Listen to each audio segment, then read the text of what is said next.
We begin tonight with diplomacy and worries of an escalating war in the Middle East. U.S. Secretary of State Antony Blinken has met with Israeli Prime Minister Benjamin Netanyahu and his war cabinet. Blinken reiterated U.S. support for Israel and the return of the hostages held in Gaza. But he also sounded a cautionary note, warning that the daily toll of the war on civilians in Gaza is far too high. Washington's top diplomat arrives in Israel, the latest stop on a week-long tour of the Middle East. Secretary of State Antony Blinken is calling for calm in the region to prevent the war in Gaza from spreading. Nice to see you. Blinken held talks with Prime Minister Benjamin Netanyahu. Washington is trying to balance support for Israel with limiting civilian suffering. Blinken emphasized the need to protect the people of Gaza and increase aid. We know that facing an enemy that embeds itself among civilians, who hides in and fires from schools, from hospitals, makes this incredibly challenging. But the daily toll on civilians in Gaza, particularly on children, is far too high. 3 months of fighting have left Gaza devastated and thousands of Gazans dead. Blinken called on Israel to start planning for peace. He said it must do more to support moderate Palestinian leaders, to halt new settlements and stamp out settler violence.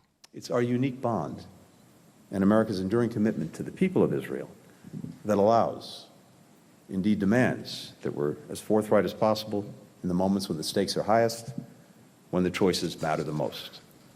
This is one of those moments. The role of Iran has raised those stakes. Defence Minister Yoav Gallant said increasing the pressure on Tehran was critical to preventing the war from spreading. Iran, which backs Hamas, supports a network of militant groups throughout the region. Houthi rebels in Yemen have attacked and seized ships in the Red Sea. Hezbollah forces in southern Lebanon are firing rockets at Israel. While in Iraq and Syria, militants aligned with Iran have attacked US troops with rockets and drones. We're determined, again, that we not see escalation, that we don't have the conflict spread, and we've made that very clear. But of course, if our personnel, if our forces are threatened or attacked, we'll take appropriate steps. We'll respond. Blinken will continue his tour on Wednesday. He's due to travel to the occupied West Bank for talks with Palestinian President Mahmoud Abbas. Joining me now here in the studio is our Middle East analyst, Shani Rozanes. Shani was here with me. We were listening to that press conference from Antony Blinken. Let's talk about the biggest takeaways here. Did you notice a change in the U.S.'s patience with the Israeli Prime Minister when it comes to making a way out from this war in Gaza? Well, there's a clear undertone. First of all, we've been seeing the Americans sending these messages in the last days before the visit, hinting at Netanyahu that they are very serious in their intents to move forward with a long-lasting plan for a peace in the region with all the moderate nations, Arab nations on board. So we're seeing Blinken saying the same things again and again, very diplomatically. He's not for no reason. He's the chief diplomat for the Americans. But we hear behind closed doors that the patience is running out. There's more and more pressure for Israel to decide. Is it going to go for escalation, or is it going to turn its back on the opportunities that the Americans are offering for a regional pact of security and long-lasting peace? Yeah, the Secretary of State, what struck me is he said that Israel has to be a partner for the Palestinians. And the Palestinians, they also have to be a reliable partner for the Israelis on a path to, what? Statehood. A lasting peace. Yeah. Right. First of all, statehood. Palestinian statehood, two words that Netanyahu does not like seeing together combined. And the word partner is a very, very contested word when it comes to the Israeli-Palestinian conflict. And, you know, the idea of having a partner, having no partner, we've seen it already by going back to the Prime Minister, Ehud Barak, former Israeli Prime Minister, talking about there's no partner back then, about Yasser Arafat, who was still the head of the Palestinian Authority back then, trying to bring back the term partner and the need for partnership into the discussion is not in vain. You know, they're choosing this word very carefully. They want Israelis to start realizing this place where you're living in this region, nobody's going anywhere. Israelis are there, Palestinians there. You got to find a way to make it work. You got to make a partnership out of this situation. You got to use this tragedy the way the Americans see it and turn it into an opportunity. And he also mentioned what's going on in the West Bank. That also struck me there. That you can't. There has to be law and order in the West Bank. Correct. The Americans are very concerned because we've seen Netanyahu so staunchly against anything connected to the Palestinian Authority. Mm-hmm. And Blinken says Israel needs to stop undercutting the Palestinian Authority. It is in Israel's best interest to let the Palestinian Authority thrive because of the security coordination, because of the people that are happy, that are satisfied, that are working, that are part of society, are not people that are busy too much with terror. And we've been seeing it again and again and again. And this is what they're trying to convince Netanyahu in. But this is breaking some of his most, the objection that Netanyahu has to this idea of Palestinian statehood is very deep. We've seen it as part of as a stone of his policy for the last 15 years. And if we're talking about less of a conflict in Gaza, the threat on the northern border with Lebanon, that is actually even acuter than it was, let's say, a few weeks ago, isn't it? Correct. We've seen it last week since the assassination of El-Aruri. He's a chief Hamas former operative. It's clear that things are more tense in the last days. We've seen Americans talking about their fear that Netanyahu might be using this escalation for political reasons against their wishes. They would want to see everything scaling down, and they would definitely not want to see a spillover into Lebanon, into Shiite axis connecting to Iran and so forth. It seems from his response to some of the questions, he's content with the answers he's been hearing from Israelis about them not wanting to see escalation. We still need to be very careful. Not wanting escalation and having escalation do not necessarily correlate in the Middle East. These things are so tense it can go either way any moment. Our Middle East analyst, Shani Rozanes. As always, Shani, good to have you here. You're Thank welcome, you. friend. U.S. Secretary of State Antony Blinken is in Israel as part of a week-long diplomatic tour aimed at trying to prevent an escalation of the war in Gaza. A short time ago, he met with Israel's Prime Minister Benjamin Netanyahu and is due to hold talks later with the Israeli War Cabinet. He's expected to press them to do more to protect civilian lives and to prevent the war in Gaza from escalating into a wider conflict. I've just come from a number of countries in the region, Turkey, Greece, Jordan, Qatar, United Arab Emirates, Saudi Arabia, and I want to be able to share some of what I heard from those leaders with the President as well as with the Prime Minister and the Cabinet later today. And of course, we'll have an opportunity to sit with the families of some of the hostages and discuss our relentless efforts to bring everyone home and back with their families.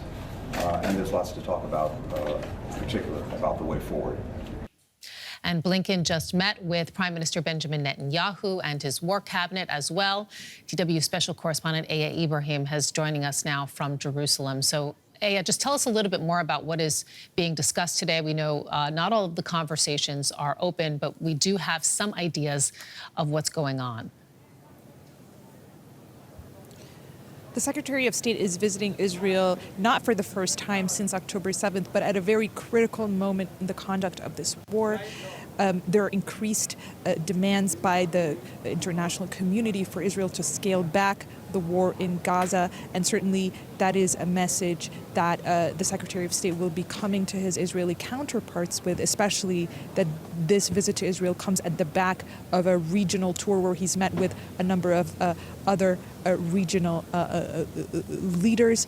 There's also going to be discussions about the proverbial day after, what happens once the war is over, and in that area there's not there's some disagreements between the vision that the Americans have put forth and some of the statements that we've heard from Israeli officials. Just as an example, the United States wants to see a refurbished, rehabilitated Palestinian Authority be part of the future in Gaza, but we've heard from various Israeli officials that is something that they reject. So a lot to discuss, but certainly talks will be overshadowed by a number of disagreements between the two partners. And Blinken, we know, will travel to the West Bank on Wednesday. What is he hoping to achieve there? So probably there will be more discussions, as I just mentioned, on what role can the Palestinian Authority play in the future of Gaza after the war. The Palestinian Authority does not govern Gaza, but it does govern parts of the West Bank. But it is seen as weak and ineffective by a lot of Palestinians. They have not had elections in a very long time. And so the American vision is to try and rehabilitate and reform the Palestinian Authority so that it can be an effective, productive part of Gaza's future. There's also since October 7th, increasing reports of Israeli extremist settler violence in the West Bank that the United States has spoken out against. And so that is also likely to be a topic of discussion when the Secretary of State visits tomorrow. DW Special Correspondent Ibrahim in Jerusalem. Thank you. Now, Israel is undergoing growing pressure to allow more aid into Gaza. The opening of a second crossing has not significantly increased deliveries. Aid trucks are delayed, waiting for security checks at the Israeli Kerem Shalom crossing. The UN says only around 120 trucks a day are entering, far below the number needed. Medical aid is also being held up by fighting in central Gaza. Most of the 2.3 million population have been displaced and now rely on aid for survival. Sarah Davies joins us from Amman. She's with the International Committee of the Red Cross. Thank you so much for your time this afternoon. What are you hearing from inside Gaza? How much aid is actually getting through? Thanks so much for having me, Sarah. In Gaza right now, the situation is incredibly dire. What we are seeing is a catastrophic situation that is only worsening. I think it's very important that we remember that regardless of how much aid actually enters Gaza, it also needs to be effectively and safely distributed. And right now, that's not able to happen. With things like the ongoing armed hostilities, the sheer number of people who are, as you said, displaced, living on roads, the rubble, the debris, the telecommunications challenges, people are not receiving the aid or the supplies that they really desperately need. Of course, our teams are working to the best of their abilities, but there are many, many challenges that are currently being faced for civilians to receive aid.